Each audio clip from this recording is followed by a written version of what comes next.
Well, look, I'm going to welcome everybody. My name is Steve Wasserman. I'm the publisher and executive director of Heyday Books, which has been since 1974 a nonprofit independent publisher here in California, based in Berkeley, specializing over the course of our over 40 years, has been interested in championing Indian cultural renewal. We also publish a quarterly magazine called News from Native California.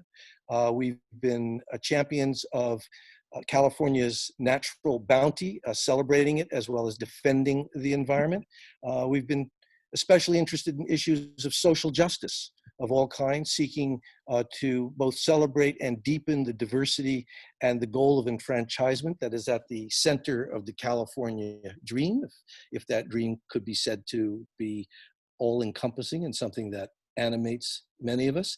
And finally, we've been very interested along the decades in exploring the paradoxes and the contradictions and the people who have made the history of the state. And recently, about a year and a half ago, we made an alliance with Publishers Group West in Ingram to get our books into states and bookstores all over the country, because we are seized with the idea that California is not only a physical destination, but it's also a place that lives in people's heads.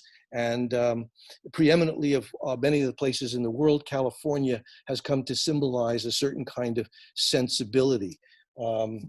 It gives me, and we've been holding a series for some years now of irregular but more or less bi-weekly lunches in which at our lair here in Berkeley, we've invited various authors, some of them self-interestedly our own authors that we publish, but many people who've decided for all kinds of reasons to publish elsewhere, but whose works we want to know more about and understand those books. And one of them is my old colleague and friend, Jim Newton, who joins us today with a new book, his third or fourth book.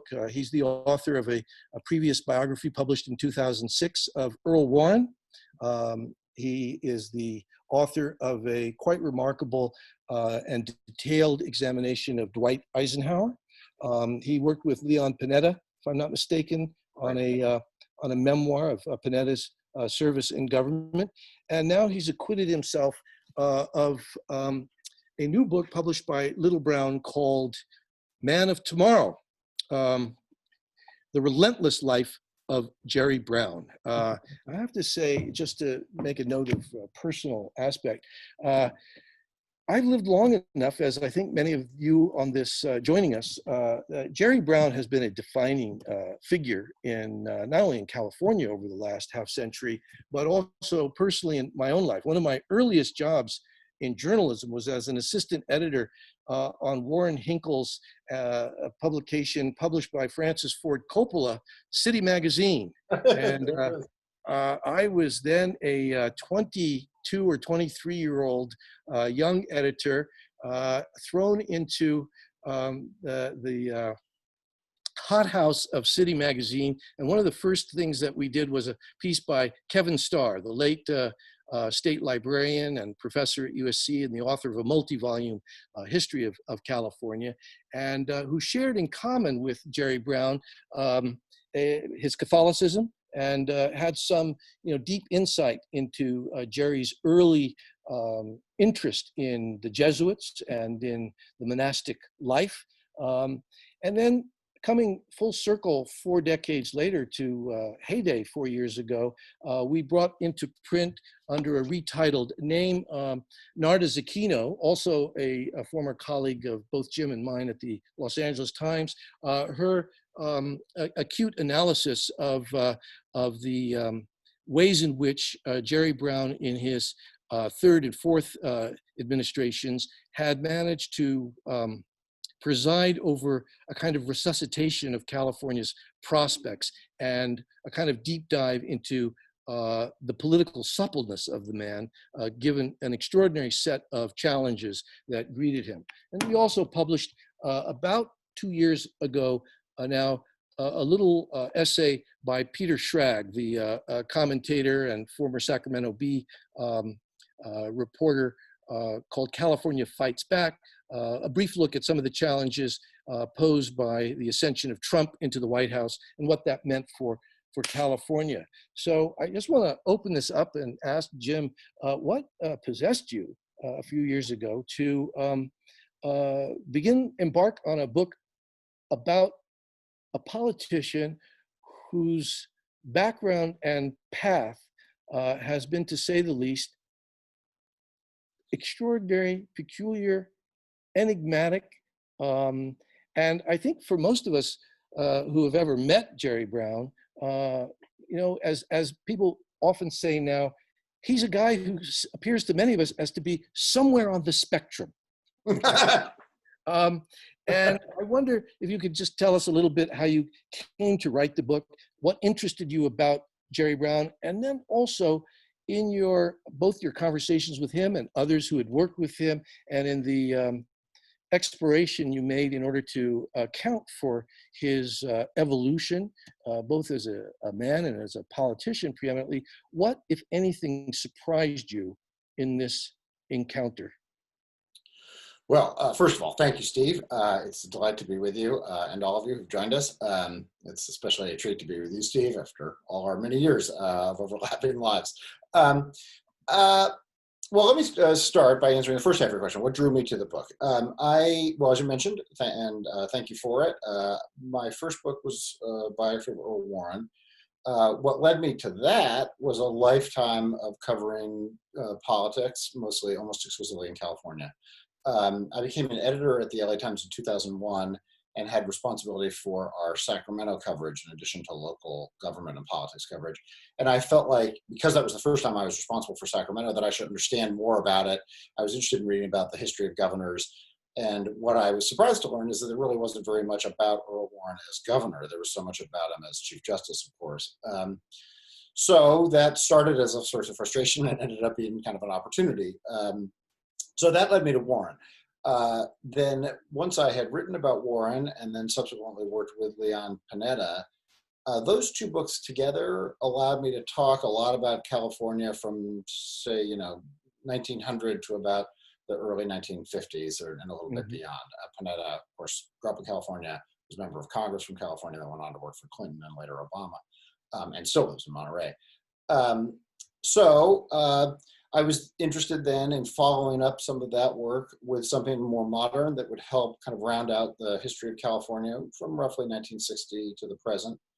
You mentioned Kevin Starr. I talked to Kevin, who was a friend, about the prospect of writing something in that period. He very much gave it his blessing. One thing I wanted, sort of his assurance that he didn't intend to fill out that period in his series on California. He told me he was not interested in counterculture and therefore I should have at it. So I, with his blessing and encouragement, I began to search around for the right vehicle to write about that period. And then once it dawned on me, it seemed almost inevitable. Jerry Brown, I grew up in California, and Jerry Brown was governor when I was in high school. And when I set out on this project, lo and behold, he was governor still. I mean, there's a way in which it kind of seems like he's been governor my whole life. So that drew me to my interest in Brown. The next question was whether he would cooperate with a book about him.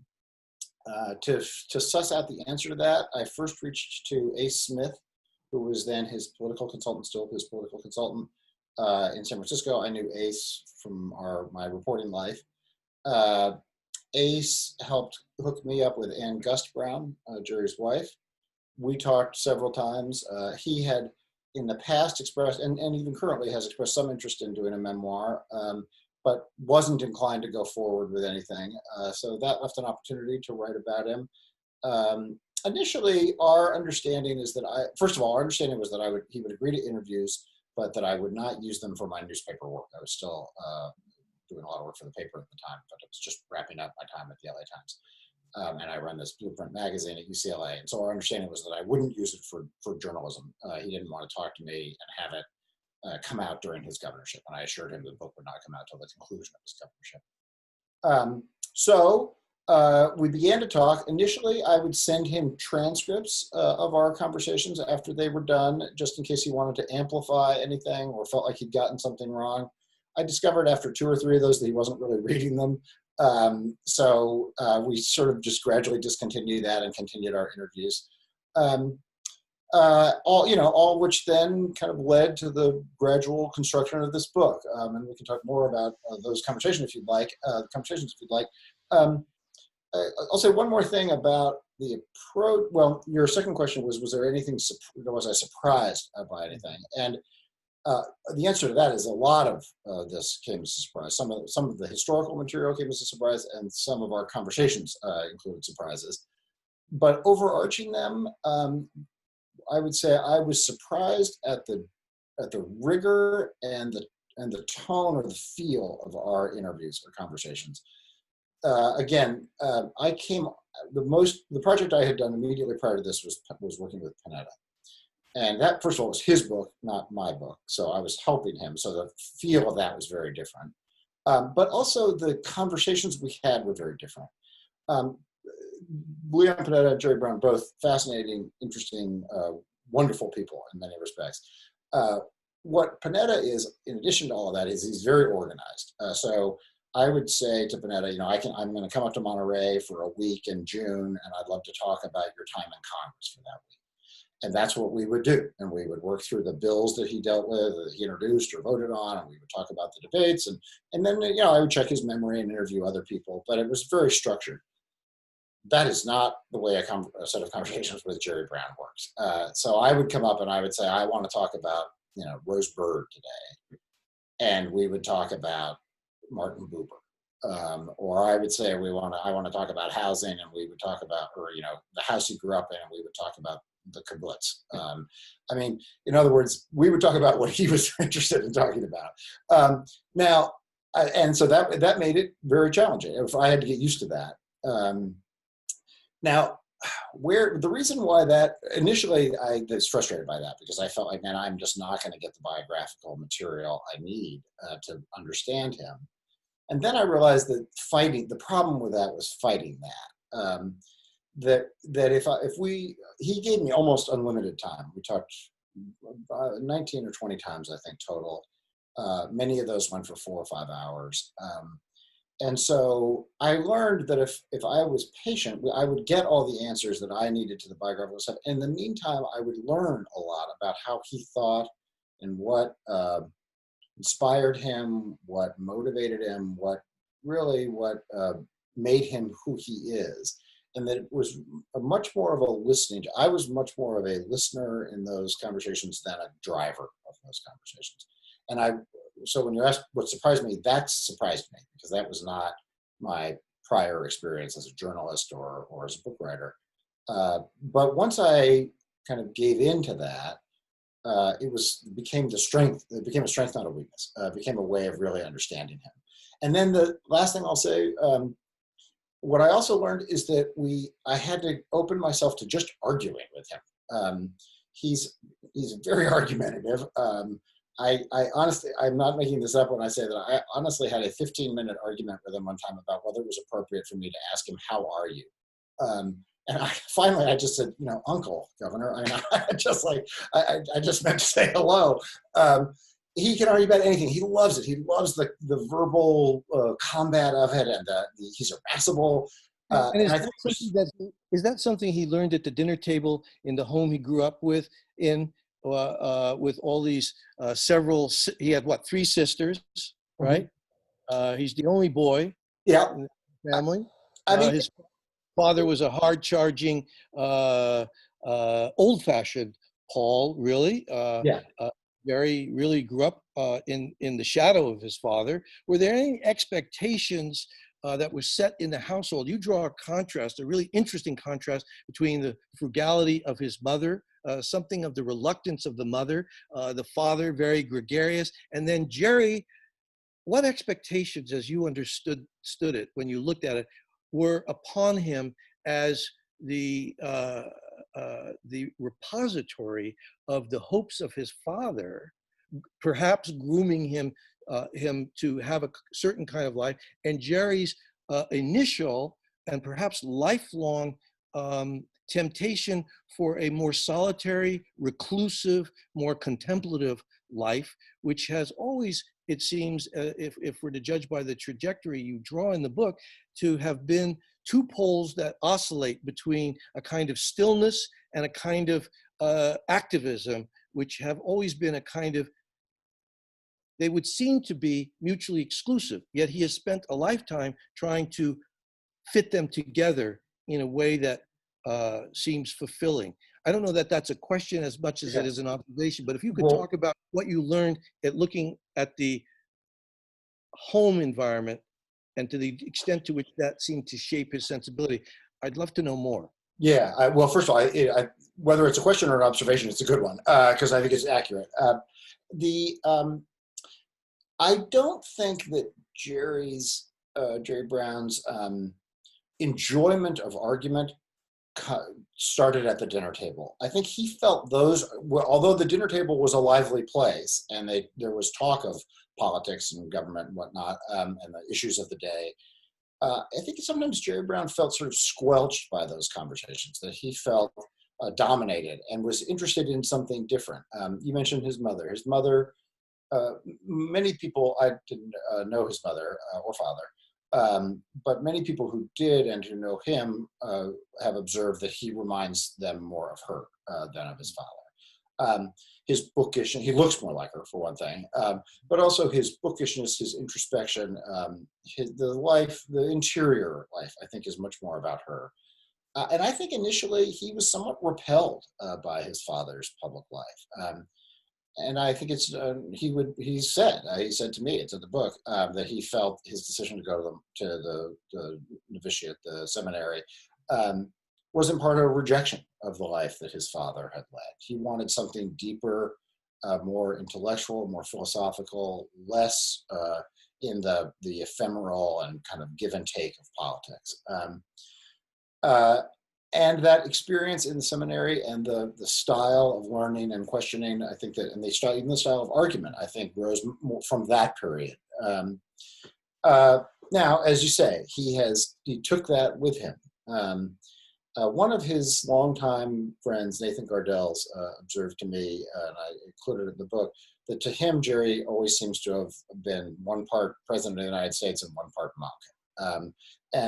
And I think that's right. And Gardell's followed that up by noting that he felt that's in particular why Jerry Brown's period as mayor of Oakland was so significant to him, and that fused those two ideas and made him into kind of a parish priest of Oakland.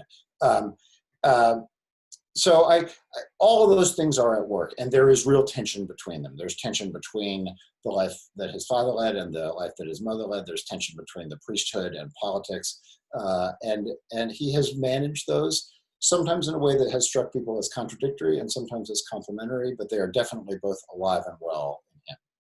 One of the curious things about Jerry Brown is so unusual in an American politician to have a figure so devoted to the life of the mind, so interested in ideas, and yet a man who, by his actions, as well as his general outlook, is deeply skeptical of the very mission of the University of California higher education system. I mean, you could imagine Jerry Brown as a kind of professor, and yet he seems almost to have a kind of, I don't want to say contempt for the academy, but he is deeply skeptical and has made an issue both with respect to his own frugal inclinations as well as to his philosophical outlook. He has constantly been questioning the what does the university do for the amount of money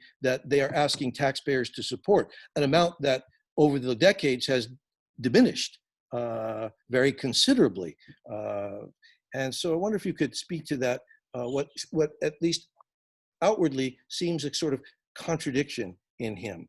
Yeah, world of ideas and books, and yet skeptical of the academy. Yeah, there's several ways to slice that. And so let me take the easiest one first, which is the budget, the money to the university.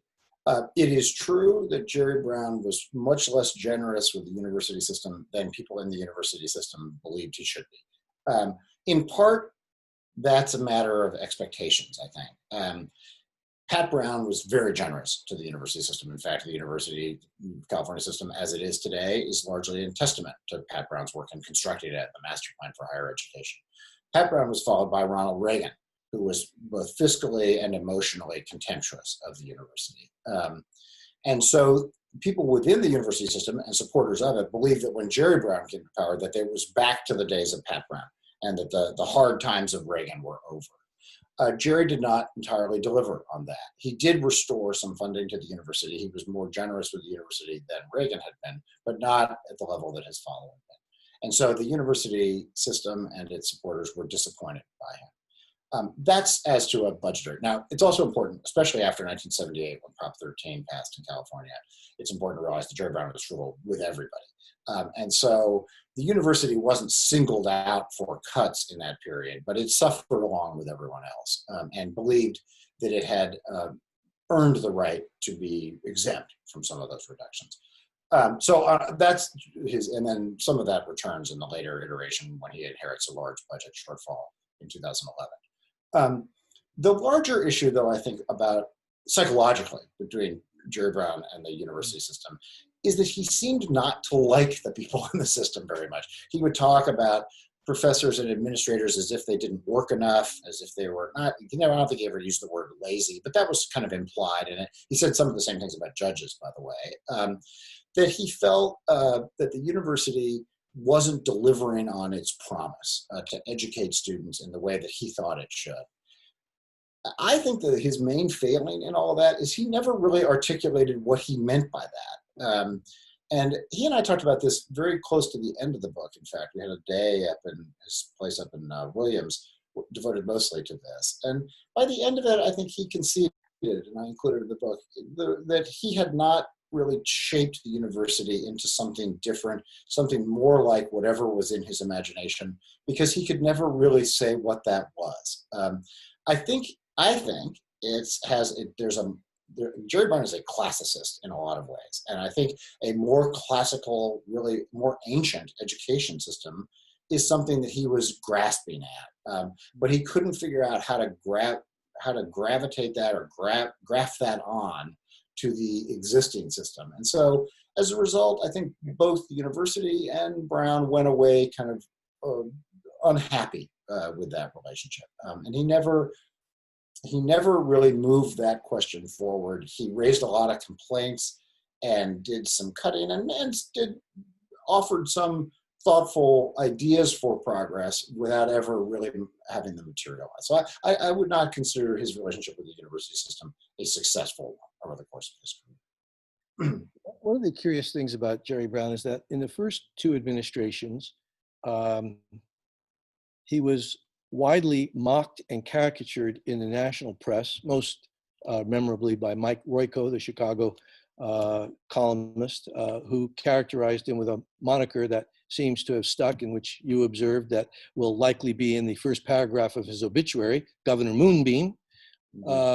And he was regarded as a kind of a kooky guy who was not the man his father was, who was oddly devoted to weird pursuits like environmentalism, Zen Buddhism, sleeping on a mattress. And yet the Jerry Brown of the two consecutive terms just recently having come to an end, reveal himself to be a master politician, not only conversant with the big ideas and the vision thing, but also the minutia of shepherding legislation through contentious legislature, even though it came more and more to be dominated by Democrats, ostensibly in sync with his vision. And yet this very fractious state, blue along the coasts, red on the interior, the divide between rural and urban,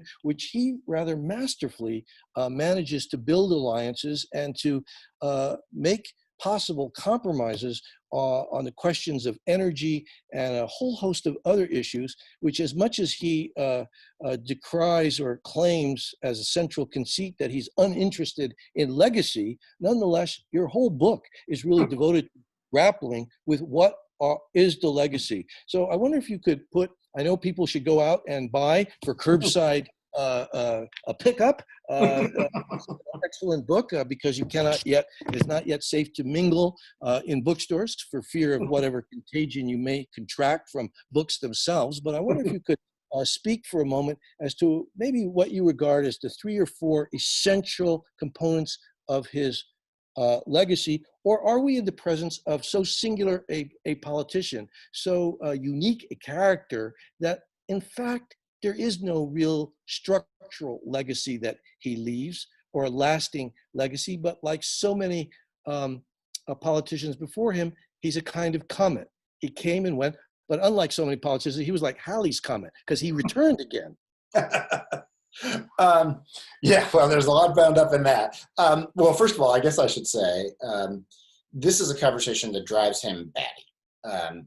The idea of legacy, he took in his 4th term in particular to aggressively fending off any question about his legacy. Why? And well, for reasons I think that are partly defensive and partly justified. Often the question, I think, in the 4th term in particular, as the end began to draw nearer and nearer, the suggestion was that he was pursuing certain policies or projects to burnish his legacy, as if he wasn't doing it for the good of California, but just for his own place in history. And that got stuck in his craw. I mean, I think that really annoyed him. This particularly came up with respect to the bullet train, the high-speed rail in Central California, although to some degree also with the water system improvements that he was proposing, the tunnels to draw water out of the Sacramento Bay Delta. He would often say in press events and elsewhere, if someone asked about his legacy, he would say, well, governors have no legacies. He said that to me. And as I say in the book, I don't believe that, and I don't believe that he believes that. I've never heard him say that Pat Brown doesn't have a legacy. I've never heard him say that Earl Warren doesn't have a legacy. He likes to say that Goody Knight and George Duke Machen don't have legacies, but that's like saying that, because, Grover Cleveland doesn't have much of a legacy, the presidents don't have legacies. I mean, that's meaningless. So I think it was a way of his deflecting a question that he found at some level offensive. So to the bigger question, does he really have a legacy? The answer, I think, is yes. I don't think I would have written the book if I didn't believe that he had left something lasting. I don't think his legacy is properly found in projects in the way that his father's was. His father's, I mean, if you ask the short list of Pat Brown's legacies, it would be the water system and the university system. Those are the 2 great institutions or structures that he built up that have outlived him now by a couple generations and will be there for a long time. In Jerry Brown's case, I guess it's more example maybe than physical legacy that he leaves. Jerry Brown gave us the political reform structure, or the political structure that we have in California in terms of campaign finance and accountability. He gave us coastal protection. He vastly diversified both the California workforce and judiciary. Yeah, you make a very good point of that in the book, that for all the chest-thumping cries for diversity in all walks of life that is so much abroad in the land, Jerry Brown actually did it and took some real risks in appointing people to the bench and other places who were at least not on paper qualified for these positions, but he took risks on people, and that was quite a. I think he broke some china doing so. Yeah, he made some mistakes, and let me return to that in just one sec. But to complete the legacy issue, so I would say diversity, coastal protection, political reform, but overarchingly the environment. I don't think there's any elected official of our time who has done more to protect the environment than Jerry Brown. And that was true in the early terms, whether it was clean air, smog, acid rain, the coast, the environmental issues of the 1970s, nuclear power, which then by his return to office was much more focused on the question of climate change. And in that regard, what I would say the single biggest example that he left for others to follow is that he disproved the 1970s, 80s, 90s notion that a society had to choose between a clean environment and a healthy economy. California, over the past decade, has had explosively successful economy and the most rigorous climate controls of any big state in the country, of any state in the country. California is often compared to Texas. California has both stricter environmental regulation and far higher growth rates and job growth than Texas. So, and it's Jerry Brown more than any other person who proved that that could be done. So those are legacies. They are not legacies that you can go visit. They're not a water project that you can turn on the tap and get water from, or even a university that you can attend. But they are examples that are worth emulating. And so that's how I would answer the legacy question. Back to your point on diversity, yeah, I think that he broke a lot of China in diversity, and he did not always handle his appointments. He made some appointments that were ill-advised. Rosebird is clearly one of those. He also left a state workforce, and particularly a state judiciary that is much more like California than the one that he inherited by far. Right. But such an interesting politician, particularly coming out of the Democratic Party, which is widely regarded, not wrongly, as a party of growth, a party that is believes in big government. Jerry Brown presents himself as an avatar of an acolyte of his intellectual mentor, Schumacher's Small is Beautiful. He's a guy who is banging the drum that we have limits and that we need to preside over a world in which we have to live within our means. We have to think about the future. We have to be frugal. And he is seems more on the side of those who believe that government is best, which governs least. The book I want him to write for Heyday, which I'd publish in a heartbeat, is I want him to write a little essay, it doesn't have to be long, about why government matters. Because I think one of the things that's most interesting about him is he has a deep-seated conviction as well as deep experience about the ways in which government can matter, should matter, morally has to matter, but which bureaucratically, given our limitations as a species, often makes the wrong decisions, which enfeeble people's ability to actually get things done that it should get done. And yet he's not a guy who takes a sledgehammer to existing institutions, but seeks to build alliances. And in that sense, as you observe, he is a remarkably adept politician, which really came into his own meeting the tremendous fiscal challenge that he inherited from his predecessors, and then almost magically leaves office, leaving the state with billions in surplus, now alas, very challenged by the pandemic now upon us, which we're in a whole other world of pain, unforeseen in his years. But tell us something about how, did Jerry Brown just get lucky, or as Branch Rickey, the late commissioner of baseball, put it in a wholly other context, was luck the residue of design?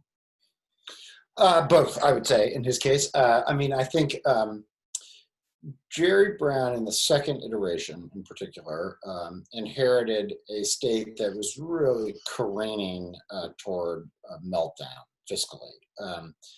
A lot was written about California, comparing it to Greece, and was it a failed state? Bankruptcy is not probably technically an option for a state government, but insolvency in some way was certainly on people's minds. There was a real question of whether anyone really wanted, or any quality person would even want to be governor in 2010, because it seemed like it was inheriting a disaster of whose proportions were, beyond comprehension. The idea of then the seventh or eighth largest economy in the world going under, which is to say the state of California going under, had ramifications that people almost really couldn't begin to fathom. And he took over the state with roughly a $26 billion shortfall on an annual operating budget of about $100 billion in those days. And by the time he left a $20 billion surplus. That's an extraordinary accomplishment. And his frugality served him well in that. He finds it, it's axiomatic in politics that politicians don't like to say no. It's much easier to say yes to people, and generally what that means is giving people money that they ask for. I have never met a person in politics who not only is more comfortable saying no, but who enjoys it more than Jerry Brown. And he said no to all. He's the first governor in California history to veto the budgets that came out of the legislature. He did. He made a lot of cuts early on in his third term. And then he did a very shrewd thing, which is that he said, were his cuts not to be adopted and taxes that he proposed to be extended not agreed to, that it would result in large tuition hikes at the university, which had the effect of mobilizing students on behalf of it, on behalf of tax extensions and increases. He made a promise in 2010, which I have to admit I thought was a foolish one, that he would not approve a tax increase to straighten out California's budget without a vote of the people. As a young person, I lived through Prop 13, and I never believed that the state would endorse a tax increase. I didn't think I would live to see it as a vote of the people. He made the promise. I was at the Los Angeles Times editorial board at the time. We all thought it was crazy. And then when it came time to submit that to the people, he campaigned for it and it won. What did he understand about the mood of the people at that moment that seemed to elude almost all the rest of us who traumatized, rightly so, by the Proposition 13, and it had become a kind of deeply sunk into the DNA of the state that there was no way, no how, taxes were going to be something that would be embraced by a majority of the electorate. Well, interestingly, when we talked about this, which we did at length for the book, in a way that I had not been able to talk to him about it when I was still working in journalism and when he was a candidate in an office, what he said to me when we talked about it for the book is he wasn't going to get it anyway, that the legislature wasn't going to give him a tax increase. So in a sense, it was less of a promise than it appeared, because it was a venue in which he thought he had a better chance than he would with the legislature. Then the legislature did him a favor, which is that the legislature, by refusing to cut a deal with him, allowed him to run that campaign as an outsider. The very rare opportunity to run as an incumbent governor advocating a tax increase as an outside force in government. Only Jerry Brown could wrap his head around that. And he did it very skillfully. He did it by energizing young people. He even campaigned with his dog. I mean, Jerry Brown, who, the monkish Jerry Brown is now out with a This is the dog that he named Sutter? That's the dog named Sutter, exactly. He's since had more dogs. And also, I think the other piece of this that's worth noting is that his campaign ran a very skillful campaign on this. All the public polling that I saw at the time saw that the proposition losing. His internal polling anticipated higher turnout among young people than most of the public polling had, and young people were very supportive of it. So there's also a real shrewd calculation going on there. Jerry Brown is a very philosophical, interesting, thoughtful person. He is also a very pragmatic, hard-boiled politician, and he saw his way through that one. And those two things combined, his frugality and his political acumen on the tax side, are what really turned the state around. And then other things contributed too. People like to say the national economy turned around and that brought around California. That's true, although California's turnaround also brought around the national economy. California is, 1 out of 8 Americans lives in California at this point. So anything that happens, significantly in California has a significant effect on the country as a whole, and that's what happened. Right.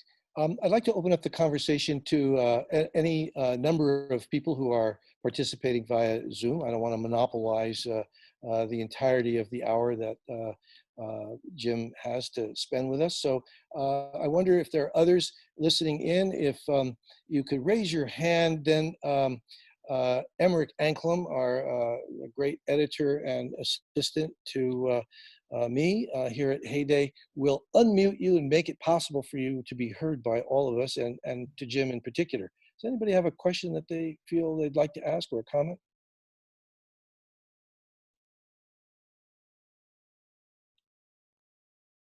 We have my father who celebrated his 90th birthday yesterday.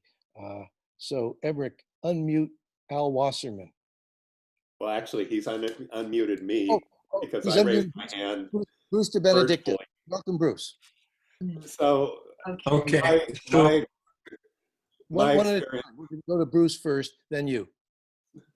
my experience with Jerry Brown was mostly here in Oakland, and there are two things about that. Is that he came in, I think, with a lot of wild ideas about being able to do certain things and running into two problems. One was he wasn't capable of sorting them out himself, and eventually a lot of the things got sorted out by those of us who were involved in things.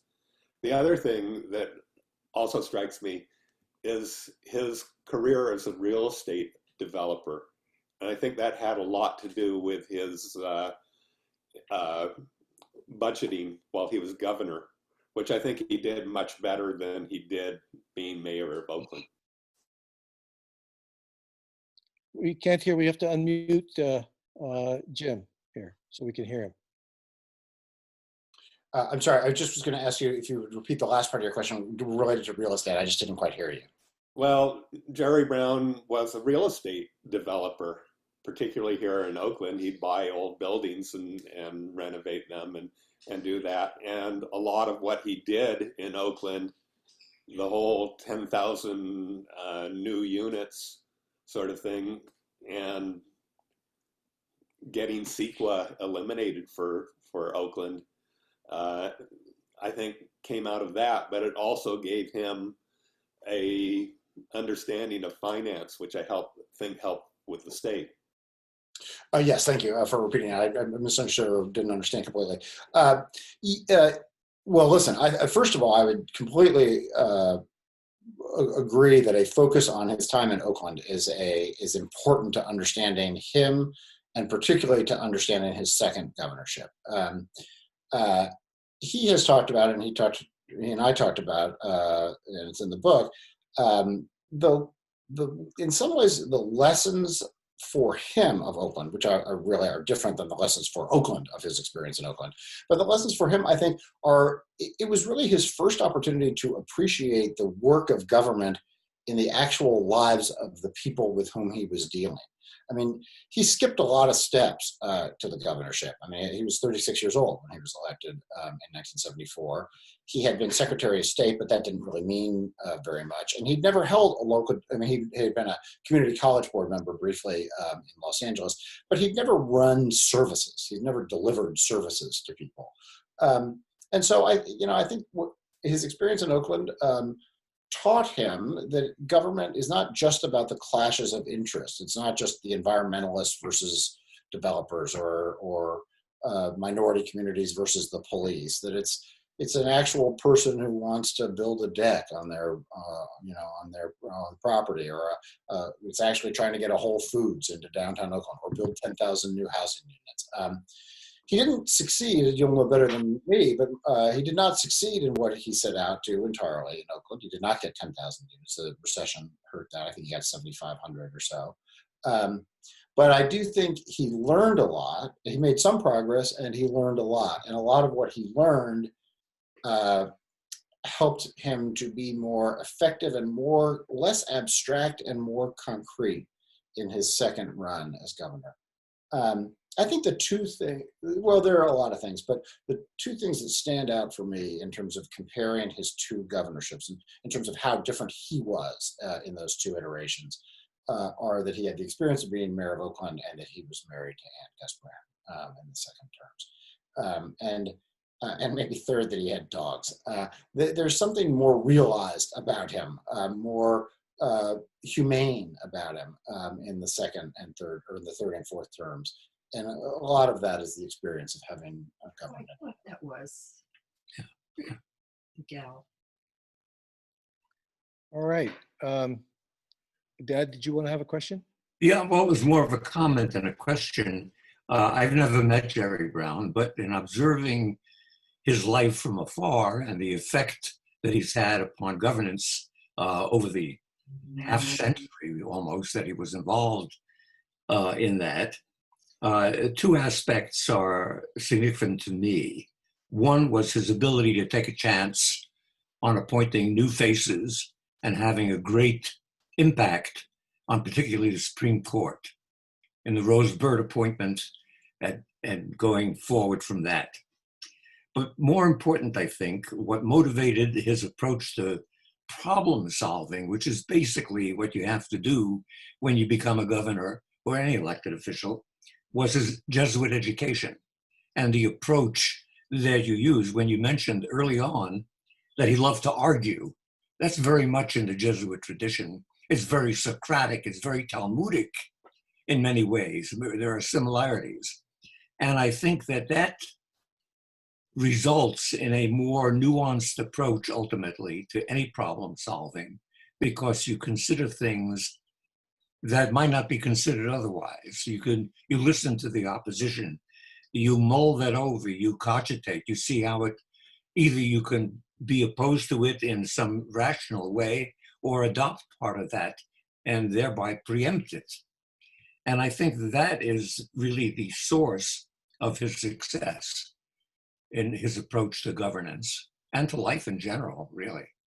So that's just a commentary. Well, first of all, happy birthday, and thank you for joining. That's exciting. 90 is nothing to sneeze at. Congratulations. I also am happy to agree with you with respect to Brown, both with respect to risk-taking and also to his style of decision-making. Mm-hmm. I'll say just a word about each.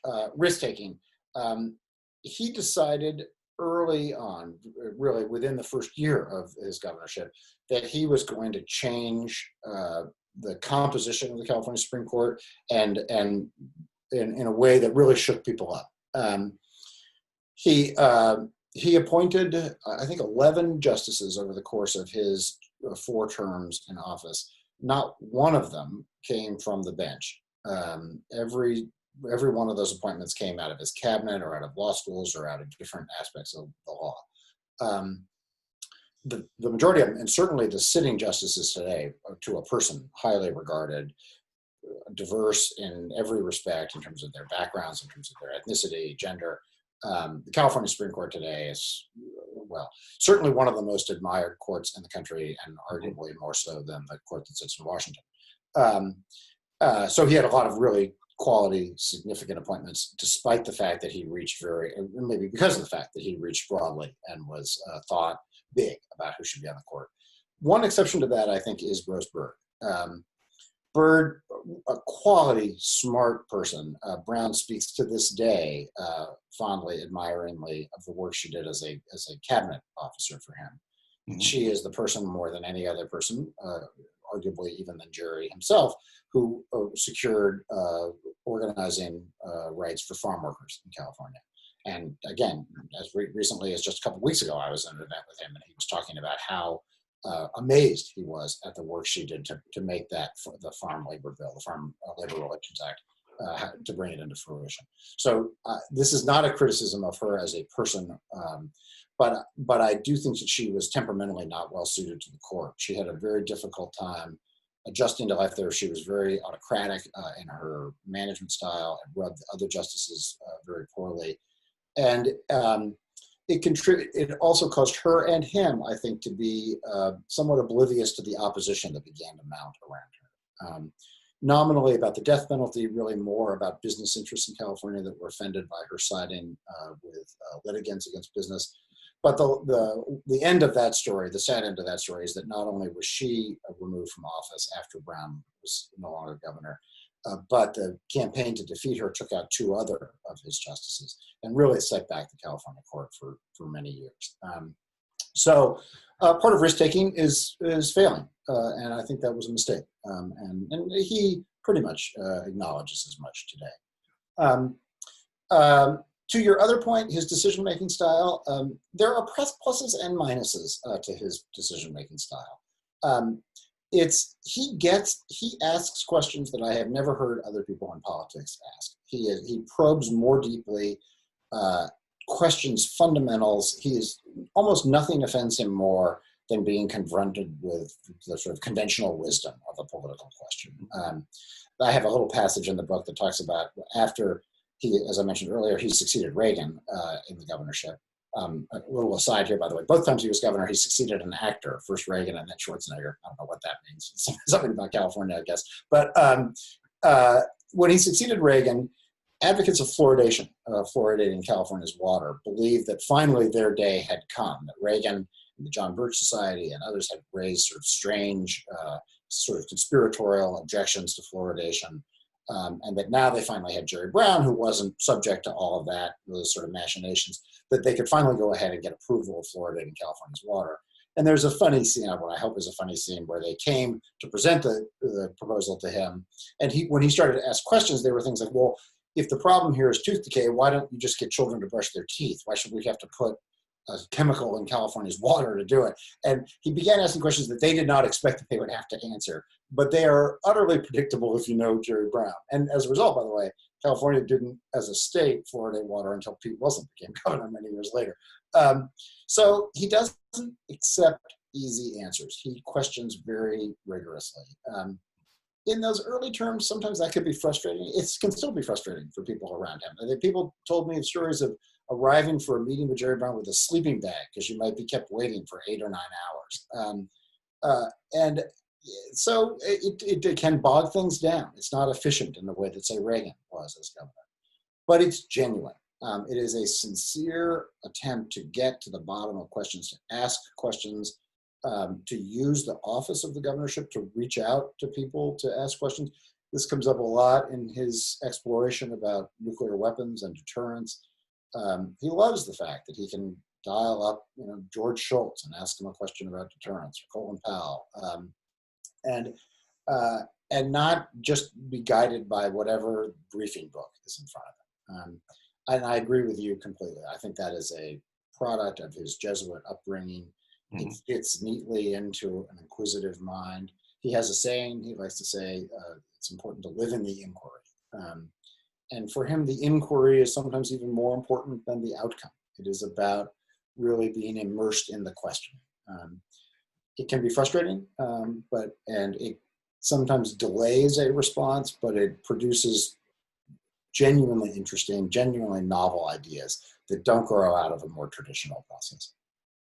So at age 82, does Jerry Brown have a future in public life, either as a prophetic voice, an author, a gadfly, or has he retreated to his estancia in Colusa County without electricity or water, except as he can provide in some rustic manner, living Jefferson's agrarian ideal? And, what do we make of the future of Jerry Brown? I would not foresee him in public office again, but I also do not foresee him leaving public life. I've been in touch with him a lot over the last month or so since the book came out. We've done a couple of events and things together. He feels uninhibited to me. I have a passage in the book and a photo in the book of him having to suffer Donald Trump's visit near the end of his term when Trump came out after the wildfires. And you can see in the picture almost literally Jerry Brown biting his tongue and having to be the governor and request federal aid and having to therefore play ball at some level. He's not bound by that anymore. He's quite outspoken particularly about Trump and the response to the coronavirus. He's serving on a panel that helps guide economic recovery in California. He's doing some work at Berkeley.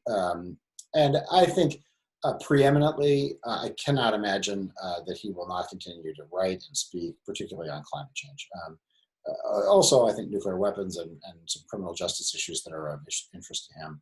But he has international stature and standing on climate change, and he understands the dire urgency of that issue in a way that few people do. So I don't foresee, I can't imagine Jerry Brown be quiet for very long.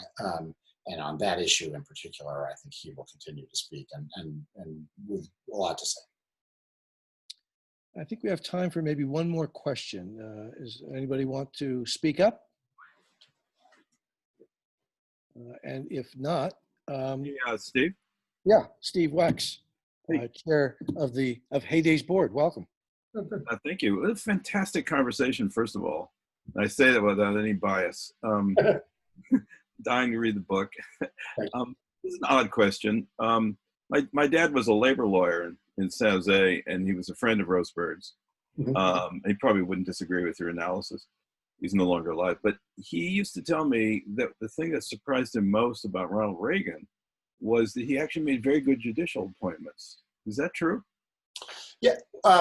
You know, I don't know well, first of all, as president, I would say no. No. As governor, yeah. Ronald Reagan as governor is, well, it's a chapter of this book. It's obviously a whole book unto itself. Ronald Reagan as governor is not the conservative icon that Ronald Reagan as president became. In many ways, Ronald Reagan as governor and Jerry Brown as governor are not that different. Now, it's possible to go too far with that comparison too, but you know, Ronald Reagan spoke in fiery conservative terms as governor and then governed in pragmatic, moderate style. Jerry Brown spoke in fiery liberal terms as governor and governed in pragmatic, centrist style. So their records end up being more alike than you would think, which is not to say that they're identical. You know, Ronald Reagan supported the largest tax increase in California history. Reagan supported the first significant gun control measure in California history. He has expanded abortion rights. And he had a really talented staff that was responsible for appointments, judicial and otherwise. I don't know enough about his full judicial record to give it a grade. His Supreme Court appointments, to the degree that I know about them, were generally conservative but positive, credible, serious people. You know, his staff was widely admired by liberals and conservatives alike, including by Jerry Brown, by the way. I mean, I have a little mention in the book about how they are more alike than they would appear. I haven't talked to Brown about that. I don't know what he thinks about that. I would not be surprised if I feel like I'm ducking a little bit because I don't feel like I have enough expertise to really assess the Reagan governor, the Reagan appointments in their entirety. But it would be consistent with my general sense of Reagan in that period, which is that he became something different, particularly in the public imagination after the governorship, in a way that the governorship seems less ideological and more kind of constructive and centrist than most people, I think, regard. And so to hear that his appointments were consistent with that would not surprise me. Thank you. Well, I want to conclude this hour with Jim Newton. I want to recommend to people for a brisk romp through the relentless life. I don't know if I would call Jerry Brown relentless. Maybe so. The curious life of Jerry Brown. I really recommend to you Man of Tomorrow. Tomorrow, in this case, has arrived today. So it is not too late to order this wonderful book. It doubles as a wonderful social history of the last 40 years, because to understand Jerry Brown and the bridge that he formed between an earlier period, the period that is exemplified by his father's terms as governor, and the 70s, 80s, and beyond that Jerry Brown bridge, is to really understand something of the ways in which California life as well as American life have oscillated between various ambitions, and the paradoxes that bubble up in that are perfectly personified by Jerry Brown's career, and they're wonderfully and perceptively analyzed in this extraordinarily readable book. So thank you, Jim Newton. Thank you for all of you zooming in to us, and we will do more. And Godspeed and stay safe. Thank you, Steve, and thank all of you. My pleasure. Take care.